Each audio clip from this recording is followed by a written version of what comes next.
majorité des gens qui étaient ici te connaissaient beaucoup plus que moi.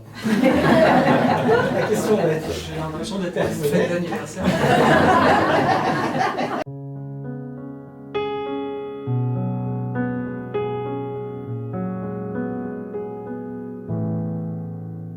Je présente un peu comment ça va se dérouler. On va échanger avec Yvan peut-être une demi-heure, 3/4 d'heure sur son livre. Ensuite, si vous le souhaitez, vous pourrez poser des questions. Est-ce que tu peux nous parler un peu de ton parcours personnel avant d'être l'auteur du Village de France? Ouais, parcours d'écriture en particulier. Ouais, parcours d'études, ensuite professionnel. Alors je vais aller peut-être un peu vite sur cette partie, mais j'ai moi travaillé principalement dans le milieu culturel pendant à peu près 20 ans, dans le milieu associatif, dans l'économie sociale et solidaire, en changeant très souvent d'emploi, parce que très souvent je ne m'y retrouvais pas, donc je crois que mon espérance de vie dans un travail c'est 2 ans généralement. Okay. Sauf la fois où j'ai monté mon propre projet, où là j'ai tenu 3 ans. C'était un lieu culturel, coopératif, donc un lieu qui me ressemblait. Et là, en fait dans le travail, moi je cherche un équilibre entre mes valeurs, mes convictions, l'épanouissement, les relations avec les autres. C'est un équilibre assez difficile à trouver, ce qui fait que très souvent j'ai renoncé, je suis parti, plutôt que m'épuiser. Et en parallèle, j'ai pas toujours écrit, mais j'ai souvent essayé d'écrire. L'écriture, elle a commencé... j'ai commencé à écrire dès que j'étais collégien finalement, mais des petits bouts de trucs pour moi qui n'aboutissaient pas du tout, très sous l'influence de mes lectures de l'époque. À l'âge de 18 ans, je me souviens que je m'étais lancé, à peu près 18 ans, je précise sinon mes parents vont me corriger sur les dates, je m'étais lancé sur un récit où là je m'étais dit je vais aller vraiment plus loin dans l'écriture. Et puis il y a eu un décès dans ma famille, mon grand-père qui est décédé, et je me suis dit j'écrirai plus, ça sert absolument à rien, ça n'a pas de sens, d'ailleurs rien ne sert à rien, la vie est absurde, et écrire l'est d'autant plus. Donc là j'ai pas écrit quand même pendant plus de 10 ans, et ce qui est, là c'est analyse psychologique. J'ai repris l'écriture après avoir fait un livre, un récit de vie de la vie de mon grand-père. Le dernier grand-parent qui me restait, je m'étais dit quand même... j'avais le regret de ne pas avoir interrogé davantage mes grands-parents sur leur vie. Je voulais garder les traces de ça, mais pour moi, pas pour en faire un livre. Un livre seulement pour moi en fait. Ça intéressait un éditeur, donc ça avait pu être publié, mais... il n'y avait pas d'enjeu littéraire, en plus c'était vraiment un récit où je retranscrivais sa parole, mais moi je ne réécrivais pas, pour moi c'est pas du tout le même travail. Mais je savais qu'en faisant ce livre-là avec lui, j'avais la conviction que j'allais rien écrire, ça c'était une certitude, ça m'avait un peu réconcilié avec l'écriture. Et après ça, j'ai commencé à écrire de la fiction, mais en alternant les périodes où je pouvais vraiment me consacrer à l'écriture, les périodes de chômage, qui pour moi étaient les périodes les plus riches parfois finalement, et qui m'ont permis de construire d'autres choses, d'autres projets, et puis les périodes d'emploi. Donc j'ai beaucoup alterné entre vie familiale, écriture, et en ayant une pratique de l'écriture plus ou moins assidue, mais sans jamais penser en faire un métier. Voilà, pour répondre succinctement. Et donc il y a 3 ans, c'est ça, par VRMI 2 ans. 2 ans. Par VRMI, Ouais. le recueil de nouvelles qui a été victime de son succès, parce qu'il est actuellement en fiction. Ouais. Et donc cette année, le plus beau village de France, c'est Gaïa. Quel a été le point de départ de ce roman, Le beau village de France? Comme quand j'écris des nouvelles, souvent ça part d'une idée simple, une idée qui, moi, m'amuse, et puis quand elle reste un peu, j'essaie de construire quelque chose autour. Et il s'est passé la même chose pour ce roman. Là, on se promenait à Brouage, une petite ville, une petite cité fortifiée en Charente-Maritime, près de Marennes-d'Oléron, qui a le label des plus beaux villages de France. Donc voilà, on faisait les touristes comme tout le monde. Et il m'est venu l'idée, en marchant dans ces paysages, pas forcément idylliques, mais qui sont quand même un petit peu, on va dire, gommés toutes les aspérités, puis surtout qui ne ressemblent pas aux villages dans lesquels on a grandi le plus souvent. Je me suis dit, ce serait amusant d'imaginer un village qui soit l'inverse total de ces villages de cartes postales. Un village un peu à l'abandon, délaissé, avec des personnes qui vivraient, qui se sentiraient elles aussi un peu à l'écart de la société, et qui se mettraient en tête de décrocher ce label, alors qu'a priori, rien ne leur permet d'y prétendre. Et c'est souvent ces scènes, ces idées avec un décalage fort qui m'amuse. Et quand j'y ai pensé au début, je n'étais pas sûr d'en faire un roman. Ça aurait pu être une nouvelle aussi. Et puis finalement, en y réfléchissant, en développant l'idée, j'ai commencé à comme ça à construire quelque chose de plus fourni autour. Ok. J'ai pas résumé donc, l'histoire du plus beau village de France, c'est ça, on est à la SEG donc, et on a des villageois qui décident de concourir pour ce label-là du plus beau village de France, et on comprend déjà dès les premières lignes qu'il va y avoir du boulot. Et justement, comme je le disais, le village s'appelle la SEG. Il y a un des héros qui travaille chez Pasco, une usine de biscottes. On est proche de Cholet/AUBLET. Donc on comprend rapidement qu'il y a quand même des petits, pas mal de clins d'œil. Mais pour autant, on reconnaît assez peu finalement les lieux et le village. Par contre, on reconnaît beaucoup une certaine ambiance, un territoire bien précis. Est-ce que c'était important pour toi quand même de parler de ce territoire-là ? Pas de ce territoire des Mauges en particulier, très franchement. Et dans le roman, le LASEG du roman ressemble absolument pas au LASEG dans lequel moi j'ai grandi. Mais ça m'a aidé en fait dans l'écriture de me servir plus de ressenti, d'enfance, d'émotion, d'utiliser ces impressions de cette époque dans l'écriture, mais je ne cherchais pas du tout à rendre compte de cette réalité, mais plutôt à parler de ces villages en général qu'on traverse sans leur accorder du tout de regard, ou même des fois en se disant « oh là là, je ne pourrais pas vivre là, moi », ces espèces de villages-rues là, où c'est une route, quelques maisons, pas des façades. Mais par contre, dans l'écriture en général, je me sers de ce que j'ai vécu, ressenti, et je les transforme en autre chose. C'est le charbon pour alimenter la machine, mais c'est vraiment pas, je ne suis pas dans des récits naturalistes qui veulent retranscrire vraiment la réalité telle qu'elle est, pas du tout. Okay. C'est curieux parce que c'est assez intéressant parce que moi je l'ai vraiment ressenti comme un hommage justement en fait à notre région qui est avec une mentalité très particulière. On le sent bien sur la majorité des personnages, sur leur vision du travail, sur leur vision un peu patriote. Il y a vraiment un côté où j'avais l'impression de croiser toutes les personnes que je croisais depuis 30 ans. Parce que je me suis quand même nourri de l'environnement dans lequel j'ai grandi, l'environnement aussi familial, les 3/4 de ma famille, je pense, sont vendéennes, etc. Donc ces ambiances que moi j'ai connues, plus ou moins de village, parce que la SEG c'est quand même une commune assez importante, mais je me suis servi beaucoup d'éléments réels. Moi j'ai fait du foot par exemple, quand j'étais jeune pendant 8 ans. Ces ambiances de petits clubs de foot se retrouvent beaucoup dans le livre. Le maire du vrai village de la SEG, c'était un des dirigeants des clubs de foot, et il avait une entreprise de volailles. Et c'est devenu aussi un maire qui... j'utilise vraiment des éléments réels comme ça qui me servent, qui m'inspirent, mais aussi parce que ça m'amuse, et comme tu le dis, je rends une sorte d'hommage, on va dire, mais parce que je suis plein de tendresse pour mes personnages, et j'ai aussi de la tendresse pour la commune dans laquelle j'ai grandi, où l'attachement il n'est pas du tout lié à la géographie des lieux, mais c'est un attachement plutôt plus sensible en fait. Et c'est ce qui, je pense, j'espère, peut se retrouver dans l'écriture, c'est cette sensibilité-là, mais c'est pas, retranscrit directement. Et tu parlais aussi dans le livre, il y a un des personnages, Titi, qui travaille sur une chaîne de fabrication de biscottes dans l'usine Pasco, Pasquier, voilà. Et on peut retrouver comme ça certains éléments qui me servent à construire le récit, c'est sûr. Et sur les personnages, c'était beaucoup plus présent dans Vermine, et je trouve ici aussi, il y a beaucoup d'humour en fait, et on pourrait croire qu'il y a un regard un peu condescendant sur justement ces villages et ces personnages-là, en fait, dont on parle assez peu finalement en littérature. Et en fait, pas du tout, il y a vraiment beaucoup de compassion et un regard hyper bienveillant sur leur parcours à chacun, en fait, qui sont souvent des parcours de peu, en fait, où ils essayent de s'en sortir par leurs moyens, et en fait, ils sont attachés aussi à ce que la majorité des gens pourraient consommer comme pas grand-chose, en fait. Moi, au contraire, c'est le genre de personnage auquel je suis le plus attaché et que je ne prends pas du tout de haut. Ce serait prendre quelque part de haut mon propre milieu, en tout cas une partie de mon milieu, de mes origines. Je ne suis pas du tout dans ce rapport-là. J'aime pas les rapports de hiérarchie en plus, de manière générale, d'établir des critères d'échelle de valeur entre les uns et les autres, donc je pense que ça se retrouve aussi dans le récit.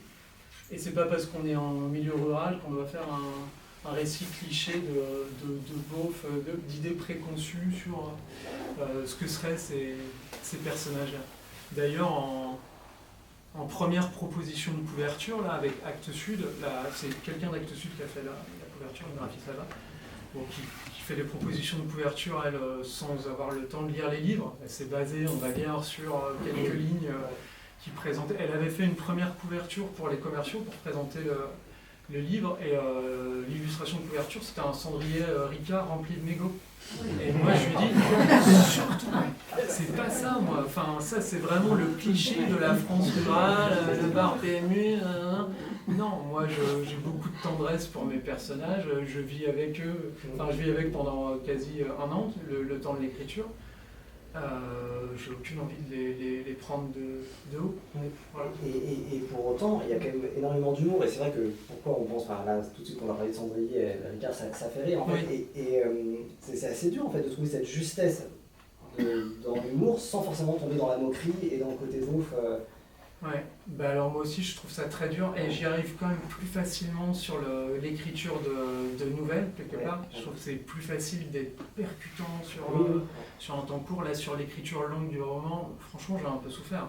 Il y a plein de moments où je doutais de ce que je faisais, je vais pas y arriver quoi. Et surtout j'arrivais pas toujours à retrouver ce ton un peu léger, cette écriture assez facile que j'avais eu pour les nouvelles, qui s'écrivaient, enfin c'était des moments récréatifs quoi, presque pour moi, où je m'amusais d'abord moi, puis après si ça amuse les autres, tant mieux. Là sur le long cours,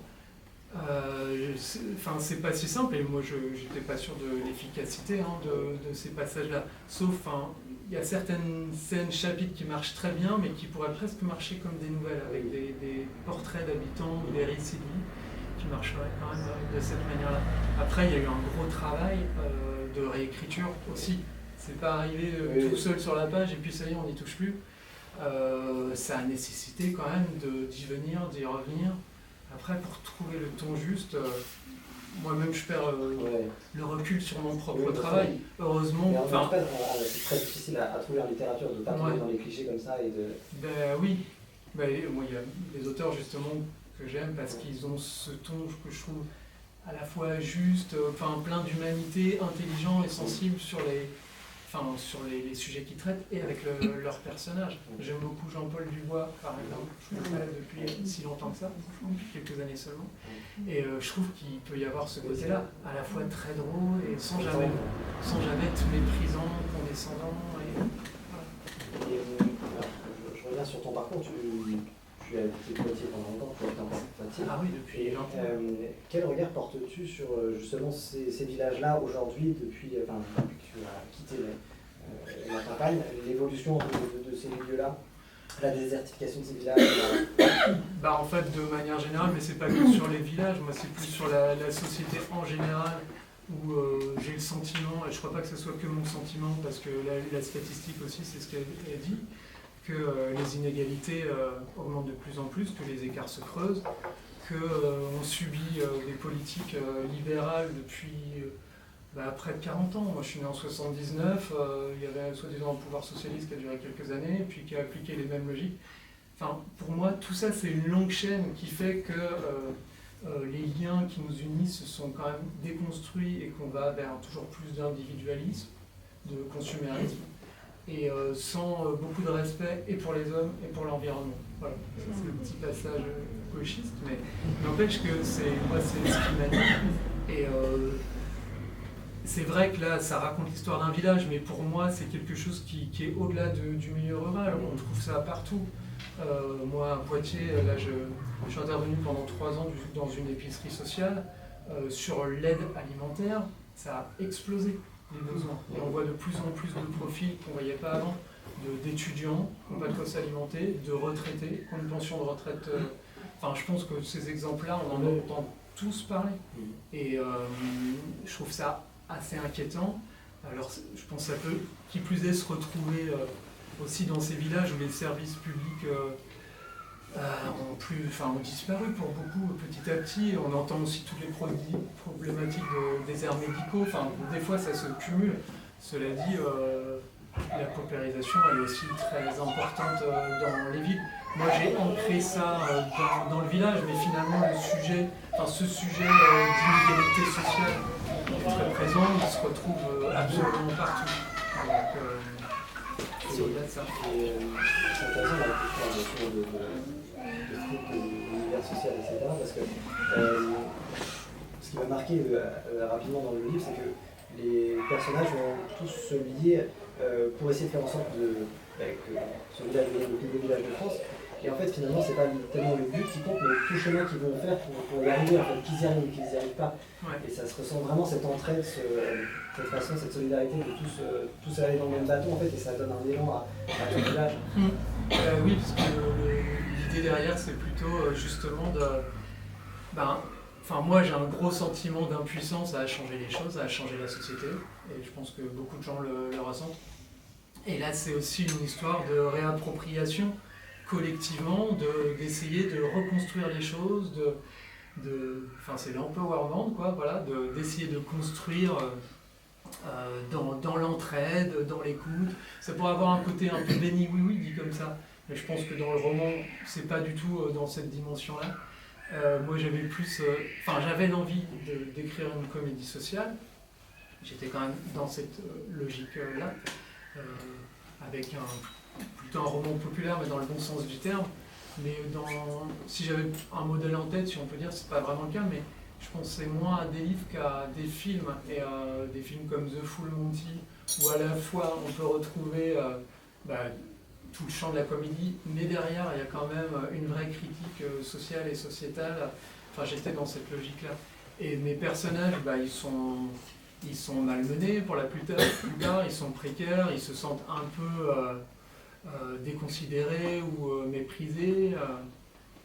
Mais c'est les discours aussi qu'on entend là depuis des années. Moi, je trouve avec un discours très condescendant du pouvoir, Macron qui parle des gens qui ne sont rien. Enfin, comment on peut parler des autres comme ça, déjà de manière générale, et qui plus est quand... moi, mes personnages, ils font partie de ceux qui ne sont rien, justement, et qui eux-mêmes ont pu assimiler un peu... quelque part une honte d'appartenir à cette classe sociale, ou une honte d'être un peu démuni, ou de vivre de peu, de pas se retrouver dans les images qu'on nous renvoie à la société de consommation auquel on nous encourage à adhérer, et qui retrouvent de la dignité dans un combat collectif qui paraît complètement absurde, mais qui va leur permettre justement de se réapproprier leur vie. Oui, de se il y a cette dimension-là. Ouais. Avec de la bouffonnerie, parce que quand j'en parle comme ça fait très sérieux, mais le ton n'est pas celui-là. Tu en as déjà parlé un petit peu, mais quelles ont été tes inspirations littéraires, Jean-Paul Dubois, et d'autres dans l'écriture elle-même, c'est très dur pour moi à démêler les inspirations.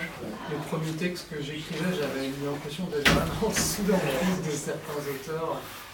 J'ai beaucoup aimé Boris Vian, ça s'est retrouvé, beaucoup de Céline quand j'étais jeune, c'est les écritures des jeunes. Aujourd'hui, je pense que c'est quand même plus confus que ça, quoi. Mais je lis beaucoup d'auteurs français contemporains. Mais j'écris des auteurs qui sont quand même très éloignés de ce que je fais. Annie Ernaux, ça n'a absolument rien à voir avec ce que je fais. Je pense à Philippe Génada, j'ai lu ces écritures sur son nom qui mènent ces espèces d'enquêtes policières. Dans l'écriture elle-même, je me sens plus trop influencé par les autres finalement. Si je le suis, et c'est sûrement le cas, j'arrive pas trop. Ça arrive qu'on me dise ça ressemble beaucoup à tel auteur, c'est des auteurs que je connais pas souvent. Et je trouve pas si souvent que ça, ce ton un peu à la fois de dérision mais de sens politique, moi dans les livres. Je veux bien que tu me donnes des références. Non mais c'est vrai que c'est ce que je disais, c'est assez difficile de trouver un temps juste en fait dans la littérature contemporaine d'aujourd'hui. Dès qu'on va parler sur ces sujets-là, ça va être soit cliché, soit pas. J'ai très agréablement surpris justement de ce ton juste dans tout le roman, sur les personnages, sur le sujet, mais parce qu'on voit même souvent, tu sais de quoi tu parles, et c'est vrai que souvent les auteurs qui vont se parler de ces sujets-là, c'est avec des auteurs parisiens, des choses comme ça, mais qu'on n'a vraiment pas vécu dans ces milieux-là. Si tu, pour le côté un peu plus technique, quel est ton processus d'écriture quand à partir du moment où tu as l'idée? Je pars à l'aveugle presque, comme pour les nouvelles. J'ai une idée, elle tient en 2 lignes et après débrouille-toi. Tu tires je tire le fil. Et ce qui fait que je m'y perds moi-même. Sur les nouvelles, j'arrive assez facilement à retomber sur mes pattes et j'aime beaucoup cette contrainte justement de se débrouiller avec une situation. C'est comme une contrainte d'écriture. Ensuite, tu vas construire un récit autour de ça. Sur le roman, je trouve ça... très souvent, je me dis, mais fais un plan peut-être, ça va t'aider. Réfléchis à tes personnages avant, mais c'est pas ma manière de travailler. J'aime bien découvrir moi aussi, au fur et à mesure, les personnages et c'est prendre le pas sur moi-même. En fait, des fois, je les subis un peu parce que des personnages secondaires vont complètement s'imposer et je vais un peu les laisser faire. Après, il y a tout le travail de réécriture qui me permet de corriger un peu le tir, mais je découvre le livre jour après jour, donc c'est plus ou moins facile, très franchement, mais sur la période de réécriture, ça permet un peu d'harmoniser tout ça. Là, il y a eu vraiment un gros travail de réécriture. Quand j'ai repris, je crois que j'ai supprimé, je sais plus, 80 pages, j'en ai réécrit autant, j'ai recréé des personnages. J'ai énormément retravaillé, mais avec les conseils de l'éditeur aussi, qui m'accompagnait à ce moment-là. Je n'avais pas connu un travail de réécriture avec un éditeur, et c'était intéressant aussi d'avoir un regard extérieur. C'est ce que je trouve dur aussi, ce travail très solitaire tout le temps sur le texte, d'être critique sur ce qu'on fait soi-même. Moi je le suis, mais des fois je le suis trop, parce que je vais parfois déconsidérer tout ce que je fais. C'est rare que je me dise, wow, c'est génial, c'est assez peu fréquent malheureusement. Je peux trouver qu'il y a quelques passages qui fonctionnent bien, mais de bout en bout, avoir la conviction que ça tient la route, c'est vraiment pas si simple. Et d'ailleurs, ce roman, je l'ai d'abord proposé à mon éditeur, l'éditeur de mes nouvelles, L'Arbre Vengeur, qui n'en a pas voulu. Je l'ai proposé au moment où sortait Vermine. Alors c'était quand même différent de ces nouvelles, le ton n'était pas non plus exactement le même. Et je lui ai envoyé aussi une première version. Je fais pas ça d'habitude, je laisse reposer le texte 6 mois et j'y reviens ensuite. Lui, il ne retravaille pas les textes, parce que c'est pas sa manière de faire. S'il édite un texte, c'est parce qu'il est convaincu que d'emblée ça soit devenir un livre. Il m'a encouragé, cela dit, à l'envoyer à d'autres éditeurs. J'ai envoyé la même version à Actes Sud, et heureusement, eux ont trouvé qu'il y avait le potentiel, mais en me disant il faudra sûrement le retravailler.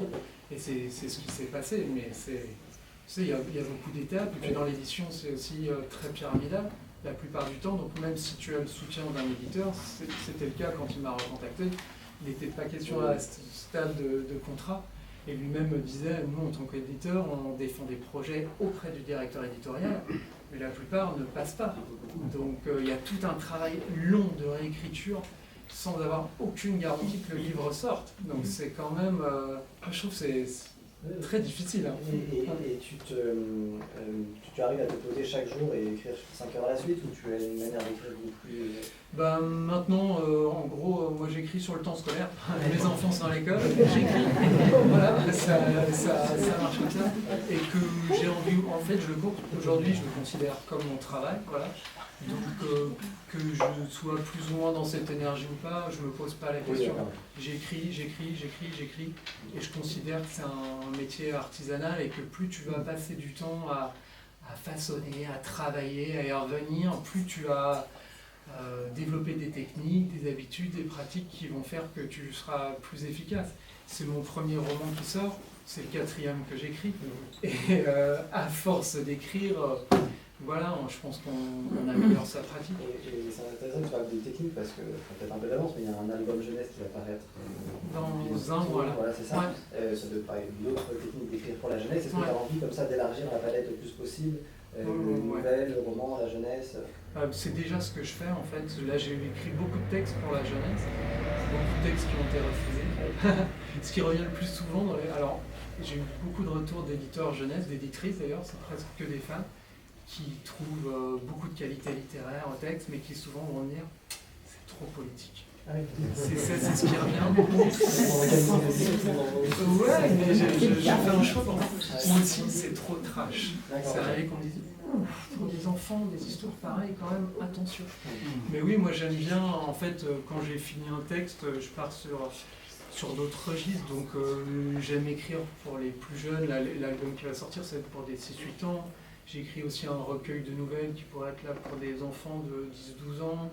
Enfin, et j'espère continuer comme ça, parce que moi j'ai besoin que ça soit un jeu, l'écriture aussi, donc je peux pas être toujours... j'aurais l'impression de reproduire des recettes.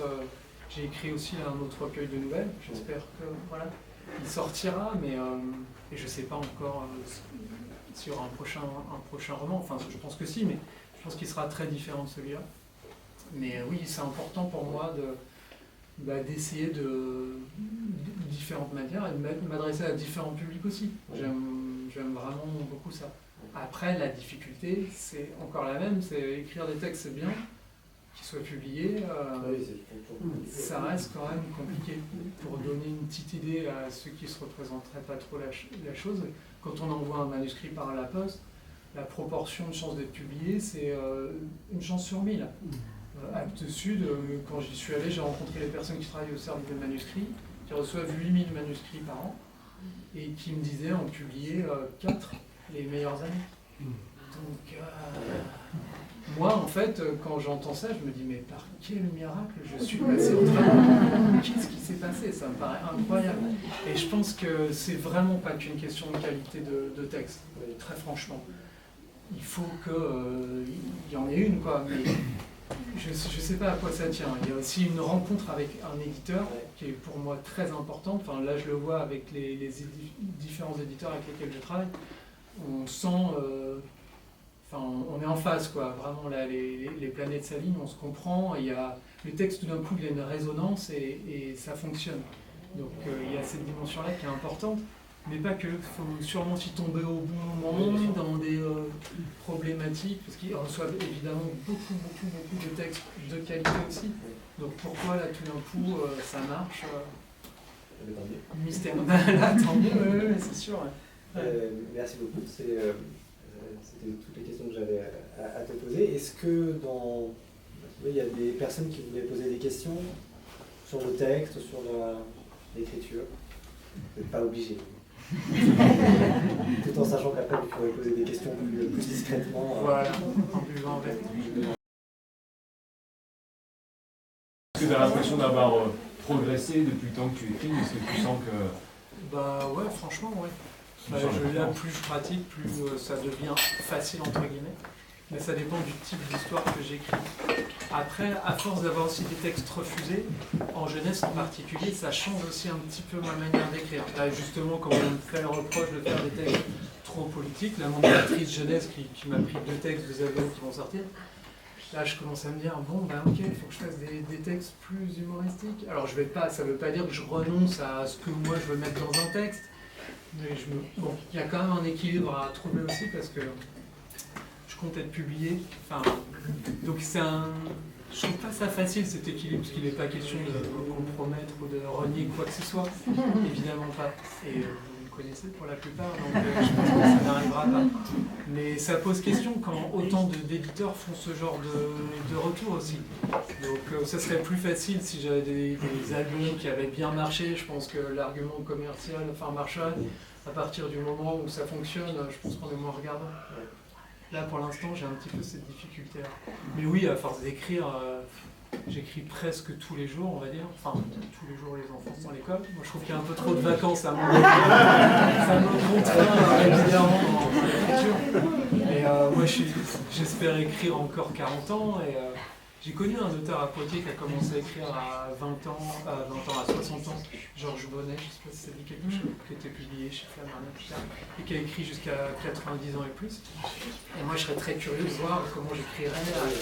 J'espère que j'aurai toujours cette envie. Et c'est sûr que, comme dans tous les métiers, en fait, plus tu pratiques, plus tu vas t'améliorer. Donc, je serais très curieux de voir ça pour être au plus proche, justement, de ce que tu as envie de raconter et plus. Voilà, j'espère vivre ça. J'espère que tu viendras 40 ans.